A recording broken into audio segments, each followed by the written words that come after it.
Hello students, we all know that there exists an inverse relationship between price and quantity demanded. So if price rises by 5%, we all know that quantity demanded will fall. But by how much? By more than 5% or by less than 5%? आज हम इसी concept को detail में समझने वाले हैं through elasticity of demand and its dimensions. We all know that demand for any commodity depends upon various factors, for example price, income, price of related good, etc.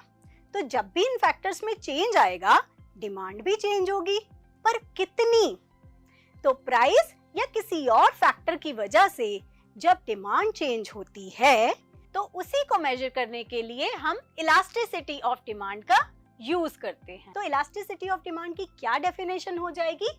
It refers to the degree to which demand responds to change in price or any other factor. Price या किसी और factor के change होने से demand में कितना change आता है। अब मान लीजिए प्राइस, इनकम या प्राइस ऑफ रिलेटेड गुड, इनमें से कोई फैक्टर सपोज 5% से चेंज हो रहा है, तो ऐसे केस में हमारी डिमांड कितने परसेंट से चेंज होगी? तो इलास्टिसिटी ऑफ डिमांड की एक और डेफिनेशन बन जाती है, which is it refers to percentage change in demand due to percentage change in another economic factor, and this another economic factor could be price of related good or income of the consumer. On the basis of these three factors, we have three different dimensions of elasticity of demand. The first one is price elasticity of demand, which is denoted by PED. Here P stands for price elasticity of demand. Then we have income elasticity of demand, YED. Here Y represents income.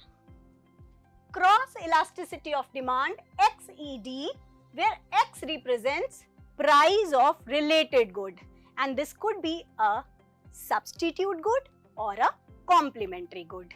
Now let's understand each in detail. जैसा कि नाम से ही पता चल रहा है, price elasticity of demand, तो यहाँ डिमांड किसकी वजह से चेंज हो रही है? प्राइस की वजह से. So it measures the responsiveness of quantity demanded to change in price. Price में चेंज होने की वजह से क्वांटिटी डिमांडेड में कितना चेंज आ रहा है. Now income elasticity of demand, यहाँ नाम से ही पता चल रहा है कि डिमांड किसकी वजह से चेंज हो रही है? इनकम की वजह से.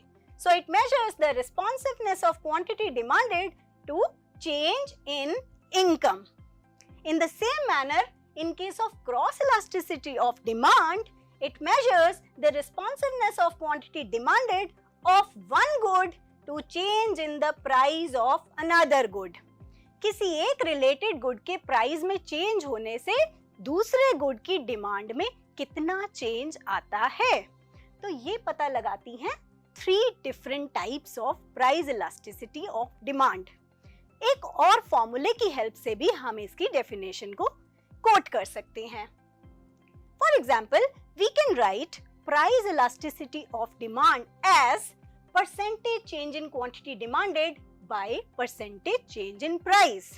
Income elasticity of demand can be written as percentage change in quantity demanded by percentage change in income, and cross elasticity of demand can be written as percentage change in the quantity of one good divided by percentage change in the price of another good. तो यहाँ आपने देखा कि numerator में हमारे पास percentage change in quantity demanded है, क्योंकि हम किसके चेंज की बात कर रहे हैं? डिमांड के चेंज की बात कर रहे हैं ड्यू टू 3 इकोनॉमिक फैक्टर्स. जब हम प्राइस की वजह से डिमांड स्टडी करेंगे तो यहाँ डिनोमिनेटर में परसेंटेज चेंज इन प्राइस आ जाएगा. जब हम इनकम के चेंज होने से स्टडी करेंगे तो यहाँ डिनोमिनेटर में परसेंटेज चेंज इन इनकम आ जाएगा. और अगर हम रिलेटेड गुड के प्राइस में चेंज होने से डिमांड में क्या चेंज आता है ये स्टडी करेंगे, तो डिनोमिनेटर में percentage change in the price of another good ये लिख देंगे। तो याद रखने का सिंपल तरीका है कि न्यूमरेटर में हम हमेशा percentage change in quantity demanded लिखते हैं और डिनोमिनेटर में वो फैक्टर लिखते हैं जिसकी वजह से डिमांड चेंज हो रही है। Okay, we can also rewrite this as a formula change in Q by change in P times P by Q. Here P stands for price. Change in Q by change in Y, Y by Q. Here Y stands for income, and change in QX by change in PY. Here X and Y are related goods. It could be complementary goods or substitute goods. Now, one more thing we have to keep in mind while we are finding these three types of elasticity of demand. The first thing is that the coefficient of price elasticity of demand is negative. कभी आप इसका formula देखें तो आपको वहां पे एक minus का साइन दिखाई देगा. Why it is there? Due to an inverse relationship between price and quantity demanded. इन दोनों में opposite relation होने की वजह से price elasticity of demand का coefficient negative होता है. अगर मैं income elasticity of demand की बात करूं तो यहाँ पर two types of goods होते हैं. The first one is normal and luxury and the other is inferior.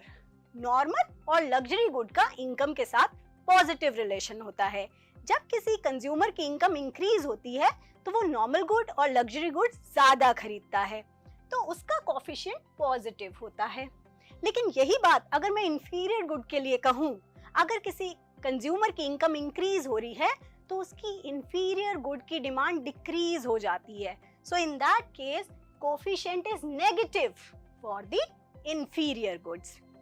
और अगर मैं क्रॉस इलास्टिसिटी ऑफ डिमांड की बात करूं तो सब्स्टिट्यूट गुड के प्राइस और दूसरे गुड की डिमांड में पॉजिटिव रिलेशन होता है. अगर एक गुड का प्राइस इंक्रीज होगा तो दूसरे गुड की डिमांड इंक्रीज हो जाएगी. So in case of substitute good the coefficient is positive, but when I am talking about complementary good the coefficient will be negative. Why? क्योंकि कॉम्प्लीमेंट्री गुड्स के case में अगर एक गुड का price increase होता है तो दूसरे गुड की डिमांड डिक्रीज हो जाती है. This is all about elasticity of demand and its three dimensions. Now, there is a task for you in which you have to name the type of elasticity of demand in these given situations. So, I hope in today's video you have understood about the elasticity of demand and its three dimensions. Elasticity of demand से related concepts को हम अपनी आने वाली videos में और detail में जानेंगे. Till then, take care and keep learning.